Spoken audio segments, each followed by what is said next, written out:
imagine you've just built like a cybersecurity system so advanced that it basically runs itself. Yeah, the dream, right. Right. I mean, it detects threats in milliseconds. It heals its own network if a server goes down. And it basically acts like this impenetrable digital fortress. It is your absolute masterpiece. Uh-huh. But, so you proudly hand these blueprints over to a Fortune 500 CEO, to get the funding you deserve, and they take one look, slide the paper back across the desk, and just totally reject it as a massive liability. Which happens way more often than people think. Exactly. And why does it happen?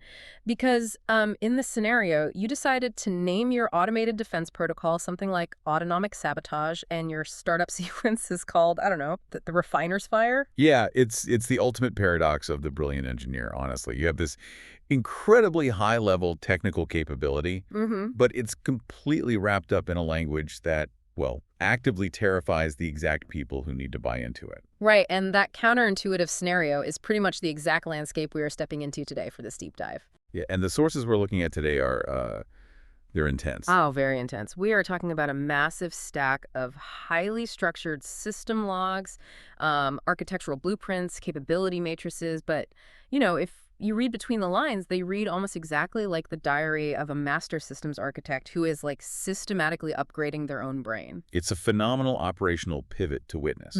We're basically tracking the evolution of a really complex cybersecurity architecture. We get to watch a transition from this legacy, internal, almost hacker-minded system, which the original author actually called the T1.1 Sovereign Gauntlet. Such a dramatic name. Right. Very dramatic. Yeah. But it transitions from that into a massive enterprise-grade, compliance-driven framework known as the T1.2 Unified Tradecraft Maturity Model. Which just sounds so much more professional. So the mission for our deep dive today is to answer one fundamental question. How do you translate raw, chaotic, highly technical skills into undeniable executive-level business value? That's the core of it, yeah. And to you, the listener, whether you are a cybersecurity professional who's coding back-end infrastructure, or maybe you're a digital marketer or a manager just trying to get a project funded, this is basically the ultimate masterclass. Absolutely. It's about taking your highly specialized knowledge and communicating it so that the decision makers actually listen, understand, and, care. Because to truly understand where this new architecture is actually going, we first have to understand what it's so desperately trying to escape. And that is the trap of being a misunderstood genius. It's this closed loop of knowledge where you're the only one who gets how brilliant you are. Okay, let's unpack this. Yeah. Because looking through these logs, the architect realizes they have a massive roadblock. They initiate this huge refactoring sprint, as they call it, to cross the chasm from their old hobbyist system, the T1.1, to the professional standard, T1.2. Right. And they identify the primary enemy in this transition as this concept they call infrastructure debt. Yes. And what's fascinating here is that they don't just treat this as some vague feeling. They actually quantify this debt mathematically. Really? Like with an actual formula? Yeah, an actual formula. In the sources, the formula they use is I sub D equals U sub A divided by A sub T. So basically, infrastructure debt equals unaligned assets divided by total assets. Okay, wait. Unaligned assets. I mean, if I'm a business leader, an asset is, a server or maybe a software license. What makes an asset unaligned in this specific context? Well, in this framework, an unaligned asset isn't just like a broken piece of hardware. It's the old jargon-heavy methodologies that are leaking into your production environment. Oh, interesting. Right. So if you are using terms like autonomic sabotage in your official documentation, that right there is an unaligned asset. Because of the optics. Exactly. While the code underneath it might be completely technically flawless, the language surrounding it causes this massive cognitive friction. If you hand a portfolio with those specific words to a Fortune 500 Chief Information Security Officer or CISO, they're going to panic. Yeah, because it looks like a hobbyist's basement project, right? Like, it sounds like a movie hacker playing games, not a professional who is securing a multi-million-dollar enterprise. Precisely. In the corporate space, unstructured sabotage is not a feature. It is a terrifying risk. I mean, the entire job of a CISO is to minimize risk. So if your sovereign index, which is essentially your professional reputation and your value. Yeah. If that's tied to language that implies recklessness, your value drops to zero, literally no matter how good your code actually is. I think of it like taking your car to a brilliant mechanic. Like, They fix the transmission perfectly. The car drives like an absolute dream. Right. But when you go to pick it up, they've left black grease all over the steering wheel. And when you ask what was wrong, they explain the entire repair to you in ancient Greek. That is a perfect way to look at it. Right. The underlying skill is absolutely there. But that infrastructure debt, the grease, and the incomprehensible language, it just completely ruins the customer experience. So, staring down this massive wall of infrastructure debt, the architect realizes they can't just slap new marketing labels on old habits. Exactly. You have to fundamentally rebuild the ground floor of how you operate. You basically have to force an identity shift from operating as a reckless mercenary to operating as a disciplined architect.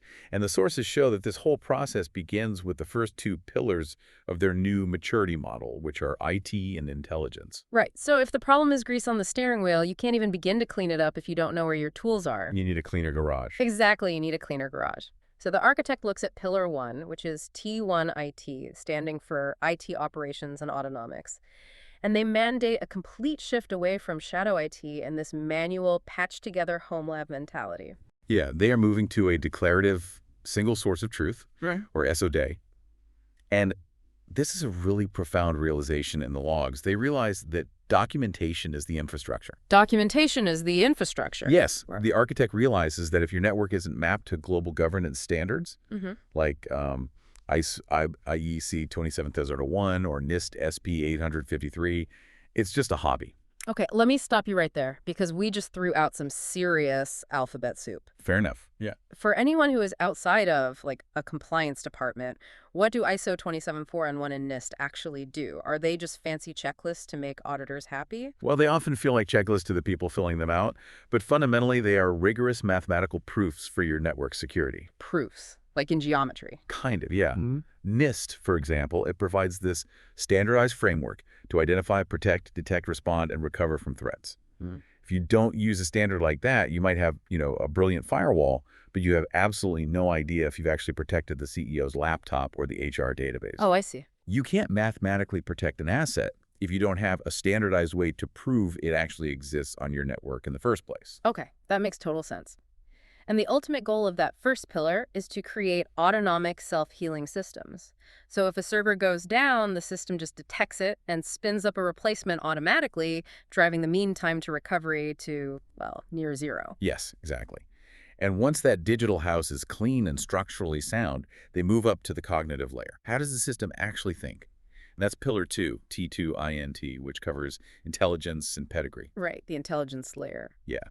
In the old T1.1 days, the architect used to rely on writing these dense philosophical academic essays to track threat actors. They actually called it the Papyrian refutation method. Which sounds incredibly impressive if you're in a university philosophy class, but it sounds like an absolute nightmare for a busy security analyst who just needs to know if they are currently being hacked. It's a massive bottleneck. Yeah. Corporate executives and SOC managers, Security Operations Center managers, they hate threat intel that produces 40-page philosophical PDFs. I bet. They want actionable firewall rules. So the T1.2 upgrade completely strips those academic essays out. It replaces them with machine-readable pipelines using the diamond model of intrusion analysis and SDIX taxacy feeds. Okay, another quick pause for definitions here. What exactly is the SDIX taxacy feed doing? Is it just like a list of bad IP addresses? Oh, it's much more dynamic than that. Oh. SDIX is a standardized language for describing cyber threat information, and taxacy is the actual transport mechanism that routes that information around. Okay. So imagine a global neighborhood watch that communicates instantly in a language that your security cameras and your locks can natively understand. Oh, wow. Yeah, so instead of human reading a PDF about, say, a new Russian malware strain, figuring out the indicators and then manually typing those into a firewall, a SDIX taxpay feed allows one computer to instantly tell your firewall, hey, block this specific behavior right now. And the logs call the ultimate goal of this anticipatory orchestration. You filter the noise so your Tier 1 analysts aren't just drowning in false positives all day. Exactly. Yeah. Because staring at 10,000 false alarms a day causes massive alert fatigue. The analysts burn out, and they end up missing the real threats. Here's where it gets really interesting, though. If we are automating everything, like we have self-healing IT infrastructure, we have machine-to-machine threat feeds that automatically update firewalls without a human ever reading a report, Is the ultimate goal of this framework to completely remove the human analyst from the loop? I mean, are they just building a machine that doesn't need people at all? If we connect this to the bigger picture, the goal is actually the exact opposite. Really? Yeah, the goal is the preservation of human energy. The sources actually provide a strict mathematical baseline for system efficiency to prove this. More math, okay. Yep. The equation is E equals R sub A divided by C plus F. So efficiency equals resource allocation divided by cognitive load plus operational friction. Hold on, you're giving me an algebraic equation for system efficiency. Isn't this just overcomplicating basic automation? I mean, why does the architect need to mathematically quantify this? It kind of feels like we are slipping right back into that infrastructure debt we talked about.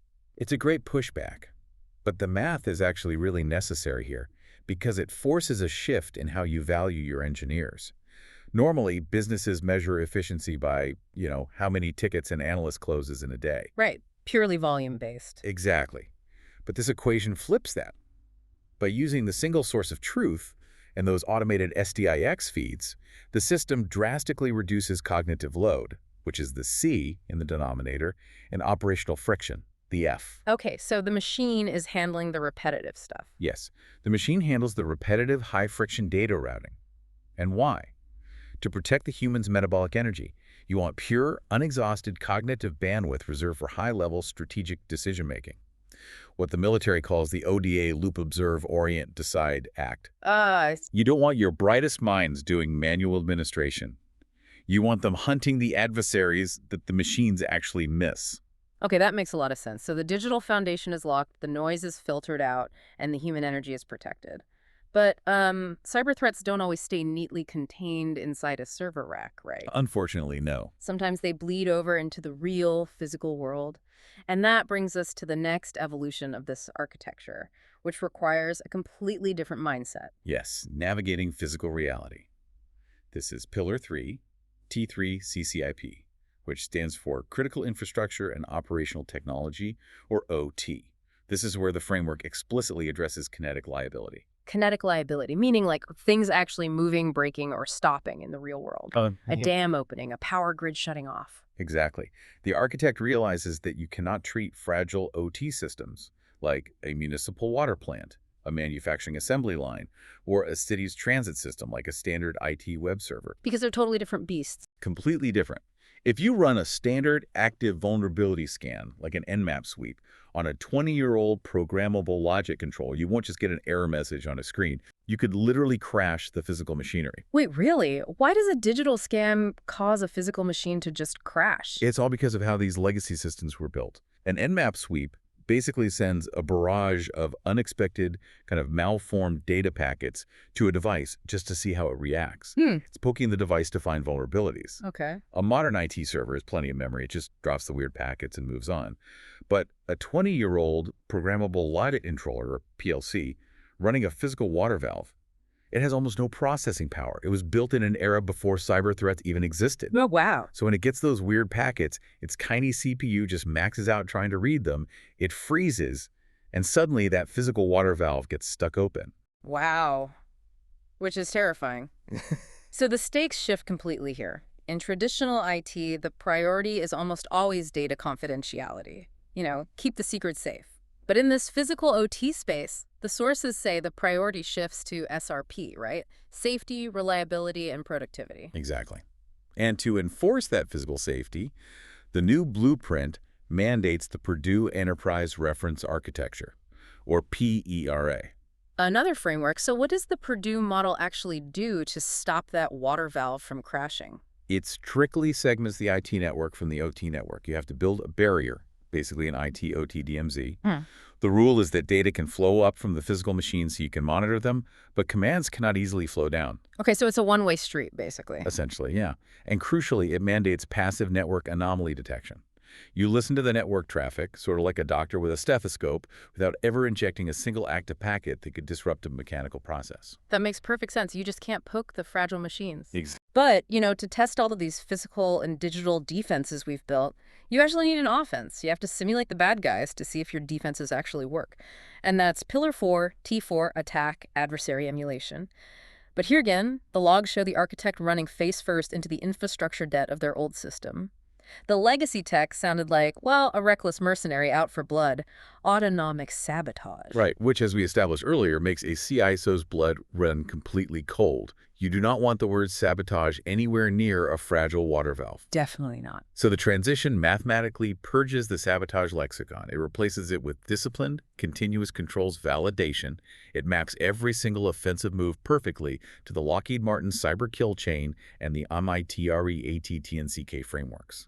Let me make sure I'm visualizing this correctly. So the shift here isn't just about changing the name on a document. It's basically the difference between a joyrider stealing a car to see how fast it goes and breaking things just for fun versus a highly trained crash test engineer systematically driving a car into a wall at exactly 40 miles per hour just to calibrate the airbags. That is a brilliant analogy. What's fascinating here is that the ultimate goal of the red team, the offensive side playing the adversary, in this new framework, their goal isn't to win. It's not about owning the network or bypassing the firewall just to boost their own ego and prove they can do it. Right. The goal isn't the crash. The goal is the airbag data. Exactly. The goal is to safely generate high-fidelity telemetry. You replicate specific threat actor behaviors precisely mapped to that INRE ATT&CK framework, which is basically just a global encyclopedia of known hacker tactics. You run the tactic, and you see if the blue team's automated defenses actually catch it. And if they don't, the red team's findings automatically feed back into the system to improve the blue team's rules. Yeah. It's this beautiful, closed, collaborative loop. Okay, we have to pause here because this is an incredibly robust system we've built over these 4 pillars. We have a declarative single source of truth for IT. We have automated anticipatory threat intelligence that's protecting human energy. We have physically safe, segmented critical infrastructure. And we have disciplined crash test style adversary emulation, safely testing all of it. It really is a masterpiece of cyber-physical intelligence architecture. It is, but, and this is but none of that matters if you can't get the CEO to actually sign the check to pay for it. If the board of directors doesn't understand the value of that closed loop, it functionally doesn't exist. And that brings us to the final connective pillar of the entire model. Pillar 5. T5's GROD, Wisdom and Narrative Alchemy. This is the engine that translates technical reality into business reality. The griot. I mean, traditionally in West African culture, a griot is a storyteller, right? A keeper of history and lineage. And the sources call this pillar the connective tissue of the entire architecture. Yeah, they do. It's an automated system, I think they call it the signal refutation engine, that extracts all the raw logs, the friction, the technical wins from the first 4 pillars, and it translates them into what they call sovereign capital. Right. And sovereign capital essentially means executive-level artifacts. It's marketing 5.0 deliverables. It's taking a highly technical firewall configuration that, say, blocked a Russian IP address and translating it into a board-ready risk dashboard that shows exactly how much money was saved by preventing downtime. Right. And the architect introduces the ultimate mathematical formula that governs this entire transformation. It's the value proposition score. I just love that this architect literally created a math equation for marketing themselves. It's incredibly rigorous. The formula is V sub P equals I times M divided by F sub C. So your value proposition equals the impact of your work, multiplied by its market relevance, all divided by consumption friction. Okay, so what does this all mean in reality?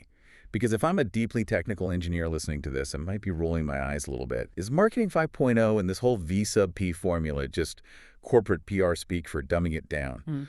Are we just making the tech look pretty with pie charts for the executives who don't actually understand the code? This raises an important question, and the sources are actually very aggressive in refuting that idea. It is the exact opposite of dumbing it down. It is a strict engineering approach to human communication. Okay, how so? Well, remember the formula. You divide by consumption friction. Let's walk through it. Say your team intercepts a massive malware strain. The impact, the I, is huge. Right. The market relevance, the M, is high because it targets your specific industry. But if you walk into the boardroom and hand the CEO a 50-page log file of dropped network packets, the consumption friction, that F sub C denominator, is incredibly high. Because they can't read it. Exactly. They don't know what a packet is. Yeah. Because that denominator is so massive, your overall value score drops to near zero. I get it. It doesn't matter that you saved the company $10 million because they literally cannot consume the data that proves it. Your actual impact gets buried under the friction. Exactly. By mathematically stripping out the internal jargon, the infrastructure debt, and all the irrelevant technical toil, you lower that F sub c denominator to a fraction of a whole. And when you divide by a fraction, the true massive impact of the technical work mathematically multiplies. That is brilliant. You aren't changing the impact. You are simply removing the noise, blocking the signal. Handing them a one-page dashboard that says threat neutralized 0% downtime is almost zero friction. Yeah. It proves to the decision makers that you understand their risk, not just your code. So it's fundamentally about respect. You know, respecting the time, the background, and the cognitive load of the person you are communicating with. If you lower their friction, your value skyrockets. Precisely. It's how the architect fundamentally proves their identity shift. Mm-hmm. They are no longer this isolated technician hoarding knowledge in a basement. They are a true enterprise architect driving real business value. Wow. Okay, let's take a breath and look at the massive journey we just unpacked today. It's been a long one. It has. We started with the diary of an architect who was bogged down in their own mythology, and we watched them systematically evolve a highly complex system. We saw it move from a chaotic, jargon-heavy sovereign gauntlet into a sleek, five-pillar cyber-physical intelligence architecture. We saw the foundation shift from reactive, messy home labs to mathematically proven autonomic IT infrastructure. Right. We saw threat intelligence move from dense academic theory into automated, anticipatory pipelines that actively protect human cognitive energy. We witnessed the vital pivot in the physical realm, moving from risky digital scanning that could literally crash a water plant to consequence-driven engineering that safely protects fragile infrastructure. We saw how reckless hacking was sanitized into disciplined, continuous crash test-style controls validation. And finally, we saw how the griot pillar acts as the connective tissue, using the mathematics of narrative alchemy to translate all of that raw technical brilliance into measurable, undeniable executive value. And that brings us right back to you, the listener, because whether you are coding back-end infrastructure or managing a remote sales team or designing a physical product, you really have to ask yourself a hard question. Are you hoarding your own sovereign capital behind a wall of specialized jargon? Yeah. Are you forcing the people who desperately need your expertise to learn a mythological language just to understand your value? It's the tragedy of the unaligned asset. If they can't understand it, they just can't value it. Exactly. Think about that brilliant inventor's perfect self-healing system we talked about at the very beginning. The architecture was flawless, but because of the name on the blueprint, it was totally rejected. So, think about the value proposition formula we walked through today. Value equals impact times market relevance, divided by consumption friction. If your personal infrastructure debt is keeping your true value hidden from your boss, your clients, or the market, what is the single piece of consumption friction you can mathematically eliminate from your communication today to reveal your actual impact to the world?